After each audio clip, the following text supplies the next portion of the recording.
Hi friends, എല്ലാവർക്കും Malabar food മേറ്റിൻ്റെ പുതിയൊരു വീഡിയോയിലേക്ക് സ്വാഗതം. ഇന്ന് ഞാൻ സിമ്പിൾ ആൻഡ് വെറൈറ്റി ടേസ്റ്റിലുള്ള ഒരു പായസം റെസിപ്പി ആയിട്ടാണ് വന്നിരിക്കുന്നത്.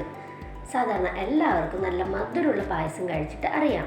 പക്ഷേ സ്പെഷ്യൽ പായസം അങ്ങനെയല്ല, നല്ല മധുരത്തോടൊപ്പം ഇത്തിരി എരിവും ചേർന്നൊരു പായസമാണ്. ഇനി നമുക്ക് ഈ പായസത്തിലേക്ക് ആവശ്യമായ ചേരുവകൾ എന്തൊക്കെയാണെന്ന് നോക്കാം. നന്നായി പഴുത്ത മാങ്ങ ഒരു 4 എണ്ണം എടുത്തിട്ടുണ്ട് ഞാനിവിടെ. പിന്നെ 1/2 ടീസ്പൂൺ കടുക്, 1/2 ടീസ്പൂൺ ഉലുവ, 1/2 ടീസ്പൂൺ ഉഴുന്ന്, 3-4 വറ്റൽമുളക് കഷ്ണങ്ങളാക്കിയത്, 3 പച്ചമുളക് നെടുവെ കീറിയത്, പിന്നെ 1.5 ടേബിൾ സ്പൂൺ ഓയിൽ. ഞാനിവിടെ പാം ഓയിലാണ് എടുത്തിട്ടുള്ളത്. സൺഫ്ലവർ ഓയിൽ അല്ലെങ്കിൽ പാം ഓയിൽ നമുക്ക് യൂസ് ചെയ്യാം. പിന്നെ പായസത്തിൻ്റെ മധുരത്തിലേക്ക് ആവശ്യമായിട്ട് ഞാനൊരു 150 ഗ്രാം ശർക്കരയാണ് എടുത്തിട്ടുള്ളത്. ഇതൊരു ഗ്രേറ്റ് ചെയ്ത് വെച്ചിട്ടുണ്ട്. മധുരം കൂടുതൽ ആവശ്യമുള്ളവർക്ക് ശർക്കരേൻ്റെ അളവ് കൂടുതലായി എടുക്കാം. ഇനി ശർക്കര ഒന്ന് പച്ചവെള്ളത്തിൽ നമുക്ക് അലിയിച്ചെടുക്കാം. അതിനായിട്ട് തന്നെ 1 ഗ്ലാസ് വെള്ളമാണ് ചേർത്ത് കൊടുക്കുന്നത്. സാധാരണ പായസങ്ങളിൽ ചേർക്കുന്നത് പോലെ ശർക്കര ഉരുക്കി പാനിയാക്കേണ്ടതിൻ്റെ ആവശ്യമൊന്നും ഈ പായസത്തിന് ഇല്ല. ഇതുപോലെ ശർക്കര ഒന്ന് നന്നായിട്ടൊന്ന് അലിയിച്ചെടുത്തതിന് ശേഷം നമുക്കിതൊന്ന് അരിച്ചെടുക്കാം. അപ്പം ഈ അരിച്ചെടുത്തിട്ടില്ലെങ്കിൽ ഈ ശർക്കരയിൽ കാണുന്ന മണ്ണും കല്ലും ഒക്കെ ഞങ്ങൾ പായസത്തിലോട്ട് വരും.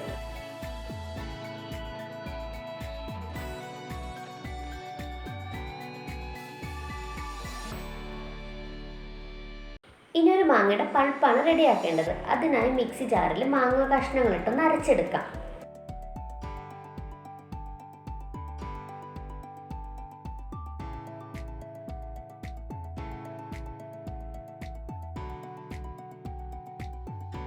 ഇനി നമുക്ക് പായസം റെഡിയാക്കാം. അതിനായി ഞാൻ ചുവട് കട്ടിയുള്ളൊരു പാത്രമാണ് അടുപ്പത്ത് വെച്ചിരിക്കുന്നത്. അതിലേക്ക് ബാക്കിയുള്ള 3 മാങ്ങയും അരിഞ്ഞു വെച്ചിരിക്കുന്ന പച്ചമുളകും ഒപ്പം 1.5 ഗ്ലാസ് വെള്ളവും ചേർത്ത് മാങ്ങ നമുക്ക് നന്നായിട്ടൊന്ന് വേവിച്ചെടുക്കാം. ഇതിപ്പോൾ അത്യാവശ്യം നല്ല എരിവുള്ള മുളകായതുകൊണ്ടാണ് ഞാൻ 3 എണ്ണം എടുത്തിട്ടുള്ളത്. എരിവ് കുറഞ്ഞ മുളകാണെങ്കിൽ 4-5 ഒക്കെ എടുക്കാം നമുക്ക്. കണ്ടിന്യൂസ് ആയിട്ട് ഇങ്ങനെ അടച്ചു വെച്ച് വേവിക്കണം. ഇടയ്ക്കിടയ്ക്ക് ഒന്ന് മൂടി തുറന്നൊന്ന് ഇളക്കി കൊടുത്തോണ്ടേ ഇരിക്കണം, അല്ലെങ്കിൽ മാങ്ങ അടിക്ക് പിടിക്കും.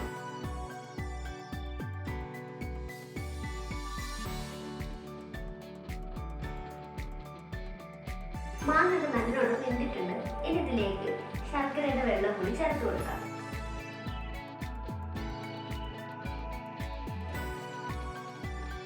ഈ ശർക്കരയും മാങ്ങയും കൂടി നന്നായിട്ടൊന്ന് തിളച്ച് വരട്ടെ. അപ്പോഴാണ് ഈ ശർക്കരയുടെ മധുരമൊക്കെ ആ മാങ്ങയിലേക്ക് പിടിക്കുന്നത്.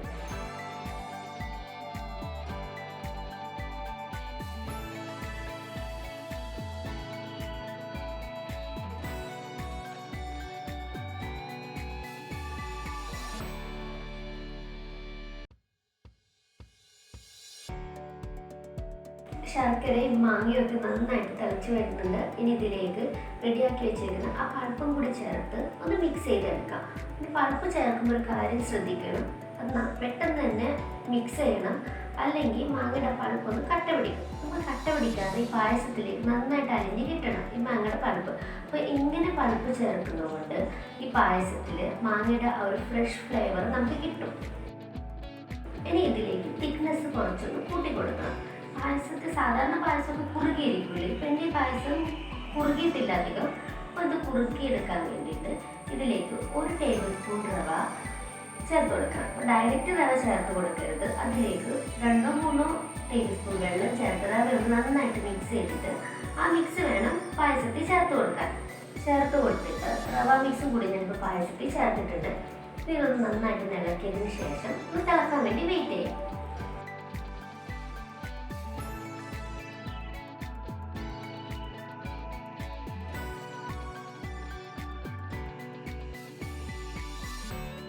പിന്നെ പായസം തിളച്ചിട്ടുണ്ട്. റവ മിക്സ് ഒക്കെ ചേർത്തൊരു പായസം നന്നായി കുറുകിയിട്ട് പായസം റെഡി ആയിട്ടുണ്ട്. ഇനി ഇതിലേക്ക് നമുക്ക് താളിച്ച് ചേർക്കാം. സാധാരണ പായസങ്ങളിലൊക്കെ അണ്ടിപ്പരിപ്പും കിസ്മിസും ഒക്കെ നെയ്യിൽ വറുത്തിട്ടാണ് ചേർക്കുന്നത്. എന്നാൽ ഈ പായസത്തിൽ അങ്ങനെയില്ല. സാധാരണ പായസത്തിൽ നിന്ന് വ്യത്യസ്തമായ ഒരു പായസം ഞാൻ ആദ്യം പറഞ്ഞിട്ടുണ്ട്. നമുക്കിതിനകത്തേക്ക് താളിച്ച് ചേർക്കാം.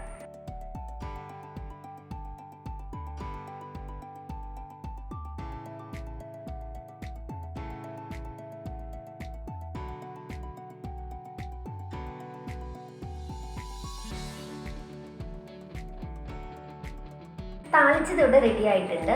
ഇനി ഇത് പായസത്തിൽ മിക്സ് ചെയ്യാം.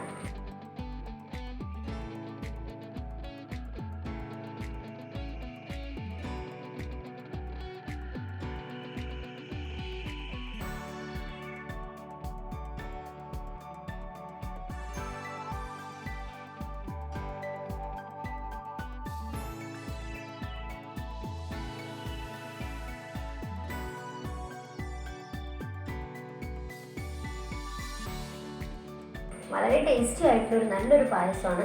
എല്ലാവരും ട്രൈ ചെയ്യണം. പിന്നെ എൻ്റെ വീഡിയോസ് ഇഷ്ടമായാൽ ലൈക്ക് ചെയ്യണം, ഒപ്പം ഷെയർ കൂടി ചെയ്യണം. പിന്നെ എൻ്റെ ചാനൽ ഇതുവരെ സബ്സ്ക്രൈബ് ചെയ്യാത്തവരാണെങ്കിൽ സബ്സ്ക്രൈബ് ചെയ്യണം, ഒപ്പം അടുത്തുള്ള ബെൽ ബട്ടൺ കൂടി എനാബിൾ ചെയ്തേക്കണം.